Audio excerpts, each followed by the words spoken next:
Buzzfeed recently laid off many of its staff members, and they've been involved in numerous scandals since that day. Many of the employees were outraged that Buzzfeed was refusing to pay out what's called paid time off, but after negotiations, they've agreed to do so. However, we're now learning that someone secretly recorded the CEO Jonah Peretti in a meeting, revealing that he's concerned about people leaking their meetings. So it's kind of weird. But interestingly, the people who are coming down the hardest on Buzzfeed are not conservatives. It's the far left and their own staffers. Today, let's take a look at the leaks and the numerous scandals affecting Buzzfeed since they've decided to lay off much of their staff. But before we get started, make sure you're following me on Minds at minds.com/Timcast. We're gonna be building out a digital newsroom. I don't know what it's gonna look like, but it's going to be for Subverse, and it will be built at Minds. So make sure you're following me there, and if you want to support my work, you can simply share this video and help spread the message. The latest news: Jonah Peretti cautions against leaks in leaked audio of Buzzfeed all-hands-on meeting. Now, in my opinion, this story is actually kind of silly, but what it shows us that's really interesting is that within Buzzfeed, staff members are kind of pissed off. This story from Splinter News, which is a far-left website. With Buzzfeed's latest round of mass layoffs over, CEO Jonah Peretti hosted an all-hands meeting on Wednesday to face questions about his handling of the past week, as well as what the future would bring for the company that only a few short years ago was valued at $1.7 billion. Starting this past Friday, Buzzfeed staffers across multiple teams and offices around the world were notified that their positions with the company had been eliminated. The layoffs at the company stretched across the weekend and into this week. When the dust finally settled, the company had cut 15% of its workforce, reportedly around 200 people, resulting in entire news desks and many longtime figureheads at the company gone. Even by the already depressing standards of digital media layoffs, Buzzfeed's slow-moving massacre was a horrific culling that left many staffers questioning a company who once went by the motto, no haters. A recording of the Wednesday's all-hands meeting was provided to Splinter by a source who requested anonymity to share the audio. The meeting covered a range of topics, including the company's bungled layoff schedule and its initial decision not to pay many laid-off employees for their accrued paid time off. After public outcry from Buzzfeed workers, both past and present, Peretti agreed to give his former employees what they'd rightfully earned. Attempting to explain why the company had staggered its layoffs over several days, including an entire weekend, Peretti claimed the original plan was to avoid having people wait through the weekend. He said that he'd intended to announce the layoffs on January 29th, but that news of the mass layoffs was leaked early as we brought more managers into the process to try and prepare them for having the conversation. Peretti acknowledged that the overall layoff process had been terrible and said that Buzzfeed would be doing a post-mortem to avoid a similar one in the future. There were a lot of breakdowns in that process, he said. I'm sorry for those breakdowns. The bottom of the story has an update. A Buzzfeed spokesperson replied in an email, "We have no comment on an off-the-record conversation between Buzzfeed employees and their CEO." The reason I find this story so fascinating is that one of the reasons they had this scandal over layoffs was because someone inside the company leaked information about what was going on, and it caused them undue stress. And then at the meeting where Jonah Peretti is explaining this to his staff, someone leaked the audio. There is a serious loyalty problem with Buzzfeed. They haven't done anything really to garner the trust of their staff, and thus private matters are being aired out to the public.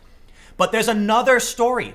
Apparently now, Buzzfeed is accused of being racist because the people that got laid off were mostly people of color and other marginalized writers. This story from NextShark. Buzzfeed is being accused of laying off mostly people of color and LGBT employees. Last week, Buzzfeed announced that they would be laying off 15% of their staff, over 200 employees, to help the company turn a profit. The process was staggered over a period of several days, causing panic within the company over the fate of the staffers' job status. Following the chain of layoffs, computer science student Alexandre Muriak has developed a website called Hire a Buzzfeeder to help these former employees find new jobs. Since then, the link has been shared by thousands of Twitter users, including remaining Buzzfeed staff members. However, those following this news closely are accusing Buzzfeed of laying off mostly people of color and LGBTQ employees. Among these minority ethnic and LGBTQ former staff are some well-known figures within Asian American communities. These writers and producers have frequently created content on race, culture, mental health, and issues facing the LGBT community.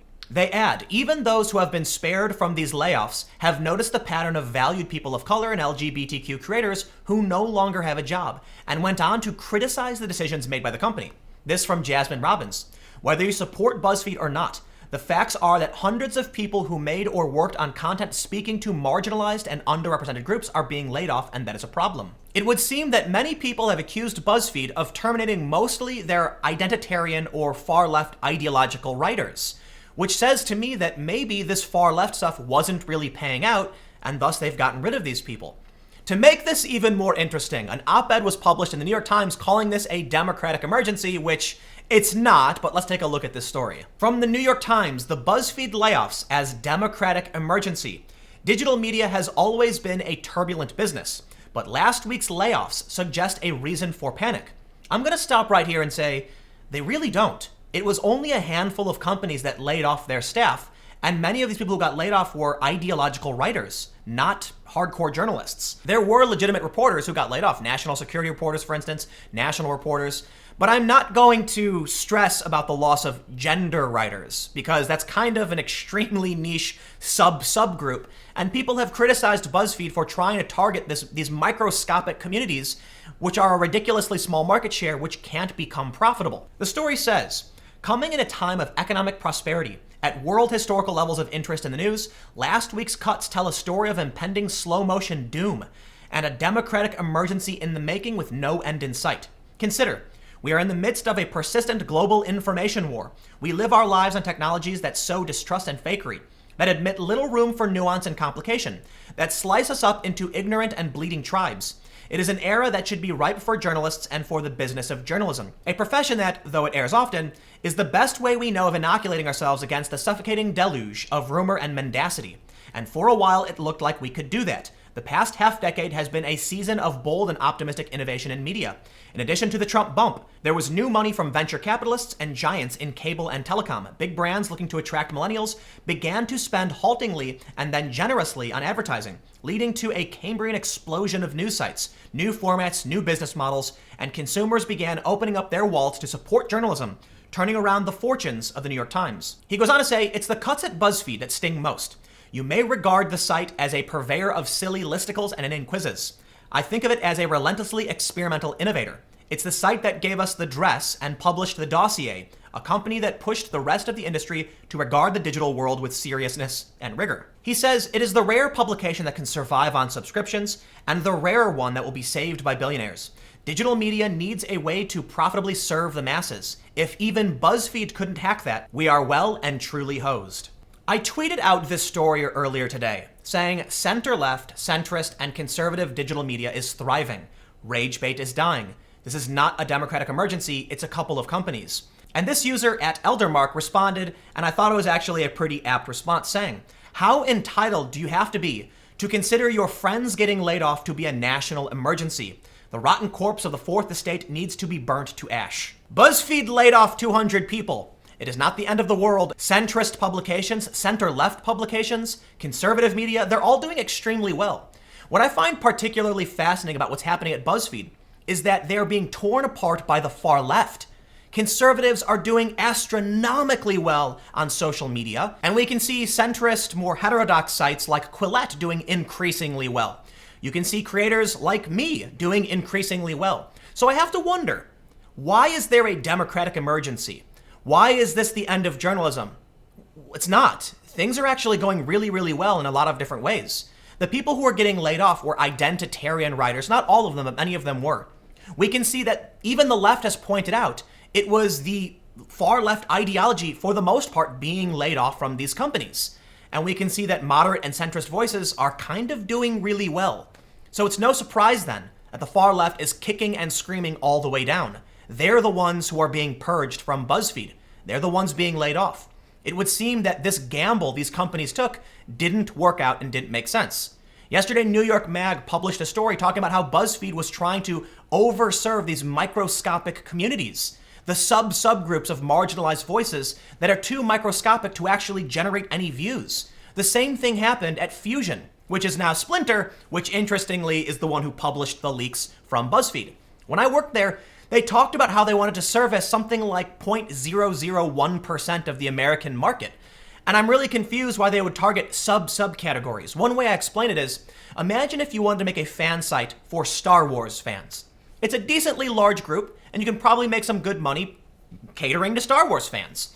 But let's say you then made the site specifically for gay Star Wars fans. Well, now you've dramatically reduced the size of who is going to actually read your content, and your viewership will decline because of it. But let's say you went one step further and said it was specifically for Latino and gay Star Wars fans. These are subgroups. You can't run a business that way. It would be ridiculous if someone made ice cream specifically for one community. I understand we're talking about media, but you'll see this in the Gawker Media Group, which is now the Gizmodo Media Group. The reason why it's actually like 10 different websites is because each site is serving a subcategory of people. Effectively, this is just a race to the bottom. You service a smaller and smaller subgroup until you reach the most marginalized voice, the individual. So why not Buzzfeed? Why not make a website specifically dedicated to each individual person where you only write about them and the things they care about? It seems ridiculous, right? If you want to attract an audience and survive, you can't produce content that caters to a microscopic market. Now, it does make sense for a site like Gizmodo to break their site up into numerous different sites to cater to specific interests, but eventually it becomes too small, and then you have to lay people off, and what happens? BuzzFeed lays off their subgroup writers, and those writers respond with a backlash. And now the left is coming at BuzzFeed and leaking their private conversations. Completely unsurprising. But let me know what you think in the comments below. We'll keep the conversation going. Are there any news organizations you see doing particularly well that counter this narrative? For one, I'll cite myself. I am now launching a new platform. We're going to be building up Subverse and doing a daily show. It seems like things are going really great for those that are embracing new technologies and new ways of generating revenue. I and many others were taking in a pay-what-you-will model before any of these other companies. BuzzFeed started doing that too, but BuzzFeed has to cut out the bloat. Maybe they'll be profitable once they fire these people. But with Quillette, with me, with others, it sounds like things are actually going pretty good for journalism. Comment below, we'll keep the conversation going. You can follow me on Minds at Timcast. Stay tuned, new videos every day on this channel at 4 p.m. And I'll have more videos on my second channel, youtube.com/TimcastNews, starting at 6 p.m. Thanks for hanging out, and I will see you all next time.